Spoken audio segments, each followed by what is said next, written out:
Hi friends, welcome to our channel. ఈరోజు వచ్చేసి మదనపల్లి దిగుమతి గురించి అయితే మన వీడియోలో అయితే తెలుసుకుందాం.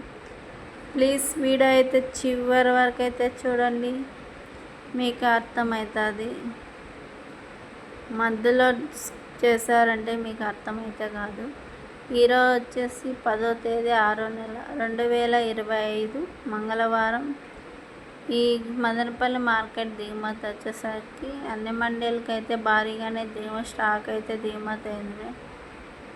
సందకాడ అయితే కాయలు అయితే దిగుమతి అయితే తెల్లారితే రేట్లు అయితే తెగుతాయి. నిన్న టాప్ రేట్ వచ్చేసి 450 రూపాయలు అయితే టాప్ రేట్ నిలిచింది. ఫ్రెండ్స్, చూడాలి ఈరోజు రేట్లు తగ్గుతాయా ఎక్కుతాయా అనేది. మరొక వీడియో అయితే చేస్తాను మదనపల్లి మార్కెట్ దిగుమతి గురించి. ధరలు అయితే ఇంకో వీడియో అయితే చేస్తాను. ఇది ఈరోజు మదనపల్లి మార్కెట్ దిగుమతి గురించి అయితే తెలుసుకున్నారు కదా. వీడియో నచ్చినట్టయితే లాస్ట్ వరకు అయితే చూసి లైక్ అండ్ షేర్ చేసి బెల్ బటన్ క్లిక్ చేశారంటే అందరికంటే ముందుగా మీకు వీడియో అయితే అందుతుంది.